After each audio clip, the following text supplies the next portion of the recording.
Muito bacana para falar para você e que preocupa. Especialistas, eles acreditam que os níveis elevados de triglicerídeos no sangue pode aumentar, sim, o risco de doenças cardíacas, mas bem como também as chances de ter pressão e colesterol altos e também a diabetes. E é justamente sobre isso que eu vou conversar agora com a cardiologista Luciana Maia. Doutora Luciana, muito bom dia, prazer em conhecê-la. Tudo bem com você? Tudo jóia. Que jóia tê-la aqui no nosso De Tudo Um Pouco e especialmente para falar aí desse assunto que hoje está em moda. Toda vez que a gente vai no médico, tem que fazer lá o exame de colesterol, triglicérides e tudo. O que é o triglicérides? Conta pra gente, para que ele serve? Então, primeiramente, o prazer é todo meu estar aqui hoje. E o maior prazer ainda é falar sobre esse assunto tão importante para as nossas vidas, né? E principalmente para a prevenção cardiovascular. O triglicérides é uma gordura, é uma das principais gorduras presentes que tá no nosso sangue, e ela advém principalmente do metabolismo do excesso de tudo que a gente come, principalmente dos carboidratos. E o excesso dessa gordura aumenta a deposição, né, da gordura no nosso corpo como um todo. E ela está associada ao aumento do risco cardiovascular, o aumento da chance de infarto, de ocorrência de infarto e de acidente vascular cerebral e dentre outras doenças cardiovasculares. É aquele entupimento das artérias ali que o triglicérides também ajuda a fazer? Com certeza, ajuda também. Na verdade, antigamente a gente dava menos importância ao triglicérides e mais importância aos colesteróis. Colesterol ruim e o colesterol bom, que a gente chama que é o LDL, LDL e o HDL. Qual que é o bom? O bom é o HDL. H é o bom. E o L? O L é ruim. O H é de high, de alto. E low? E L de low, de baixo. É baixo. Isso. Viu? Então... Tá vendo, Carol Mal? Desfilando aqui meu inglês nessas siglas aqui. Ô, chefa Graça Faria, você sabia disso? H de high e L de low no colesterol? Sim, sabia. Tá vendo? Nossa chefa, ela é dotada de uma sapiência incrível aqui. É mulher sapiens, não é isso? Pode falar isso aqui, ó, Fininho? Pode falar mulher sapiens? Ô, chefa, você é mulher sapiens? Sou. Ah, então tá certo. Obrigado. Brincadeiras, doutora. Mas, então, vamos falar um pouquinho desses colesteróis também, porque é um conjunto, né? Isso. Não se desassocia uma coisa da outra, né? Não, o metabolismo é todo, né? Tá toda uma coisa ligada à outra. E o HDL, ele ajuda a carregar, diminuir o colesterol ruim das células, diminui esse colesterol das células. E o LDL, que é o ruim, que carrega as piores gorduras. E o triglicérides, ele carrega todo o excesso de carboidrato e de gordura também. E sabe-se que realmente é o LDL que é o principal que deposita na parede das artérias. Só que o triglicérides, ele está frequentemente associado com o aumento também do LDL e do HDL. Isso aí já é formação de quadrilha já, né? Já, total. Então, geralmente, quando há um aumento do triglicérides, há também um aumento do LDL, que é o ruim, e uma redução do HDL, que é o bom. O bom. Aí eu pergunto, quais são as causas ou quais são os fatores causais para o aumento do triglicérides, desses níveis do triglicérides ou triglicerídeos? Tanto faz. Você pode utilizar os dois termos. Pode usar, tanto faz. Então, para o aumento do triglicérides e também desse colesterol ruim, que é o low aí, quais são os fatores causais aí mais comuns e que a população agora tem que ficar de olho e abrir o olho? Os maiores vilões são realmente as gorduras ruins, né, que são as gorduras saturadas, principalmente as gorduras de origem animal, que são as mais saturadas, a manteiga, o queijo gorduroso, o leite integral, que tem mais gorduras. Aquela picanhazinha, aquele Czinho assim na picanha, assim. O torresminho, a linguiça gordurosa, as frituras de uma forma geral. E principalmente relacionado ao triglicérides, dos carboidratos de uma forma geral. Aí já entra também a classe dos açúcares também, isso, né? Que são os pães, né? Os pães, o pão integral, ele é melhor, é menos pior, porque ele tem mais fibra. gordura e a fibra ajuda a reduzir o triglicérides. E o pão não integral, né, o pão comum, ele já é um vilão maior. O macarrão, os doces, os sorvetes de uma forma geral. Então, todos esses alimentos, eles aumentam muito o triglicérides quando ingeridos em excesso. E principalmente por questão do excesso, né? E aí a gente também inclui, eu acho que aqui é um serviço de utilidade pública que nós prestamos à comunidade, né, que nos assiste, doutora.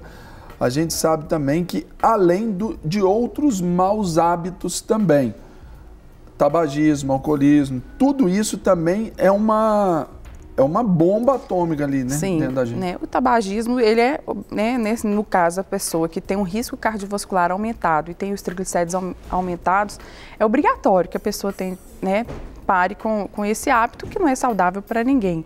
Né? O sedentarismo também, a falta de atividade física. Então, a pessoa que pratica atividade física, ela consegue reduzir esses índices de forma importante, porque ela tem um aumento do metabolismo, uma menor deposição de gordura, né? E a gordurinha abdominal, né? A pessoa que às vezes até pratica atividade física, mas não faz exercício aeróbico o suficiente para queimar a gordura abdominal. A gordura abdominal, ela está frequentemente associada com o aumento dos triglicérides, o aumento da glicose, do diabetes, né? E a bebida alcoólica também, ela frequentemente está associada com o aumento do triglicérides, principalmente quando ingerida em excesso. Por isso que nós aqui queremos levar levar saúde para vocês. Então, ainda está fumando? Joga esse cigarro fora. Está fazendo uso de bebida alcoólica? Não precisa mais, você tem tanta coisa boa, você tem como divertir, você tem como se satisfazer por várias coisas. Se é a busca aí de uma aceitação, se é uma busca emocional, procura aí um ciclo de amizade saudável, uma igreja boa, servir a Jesus. É a melhor coisa que você faz na vida. Doutora Luciana, outra coisa que eu pergunto. Quais são os sintomas? Esses níveis de triglicérides alto, eles apontam alguma coisa como sintoma no nosso organismo ou pode ser algo silencioso, portanto perigoso? Em geral, na maioria das vezes é silencioso, não manifesta muitos sintomas. Mas as pessoas que têm a hipercolesterolemia familiar ou que têm uma tendência hereditária, elas podem ter o que a gente chama de xantomas, que são deposições de gordura na pele, que pode ocorrer nos olhos, né? E são como se fossem placas de gordura, né? Depositadas na pele. E agora, em geral... Mas isso é um caso, assim, extremo, vamos dizer assim. Nos casos de... Quase assim, de uma menor proporção. Muito, graças a Deus, muito raro. É como se fosse uma bomba que estivesse arrebentando, por dentro. Exatamente. Né? A maioria das vezes é uma doença, é silencioso. A pessoa não sente absolutamente nada e ela vai... E se ela não fizer uma monitorização regular desses índices, ela só vai descobrir quando ela tiver um evento cardiovascular, né? Quando tiver um infarto, ou quando tiver um acidente vascular cerebral, né? Ou quando tiver alguma sequela maior. Então, o segredo realmente é a prevenção, é você monitorar esses índices, se cuidar, procurar fazer dieta, procurar fazer atividade física. A alimentação saudável, ela é importantíssima nisso aí, né? Muito. Essa muito qualidade mesmo. na alimentação, regular. Sim, você procurar comer mais frutas, é claro, com cuidado. Os pacientes diabéticos, eles devem evitar, por exemplo, alguns determinados tipos de frutas em excesso. Por exemplo, a manga, a uva, elas têm um índice glicêmico muito alto, então aumenta muito a glicose.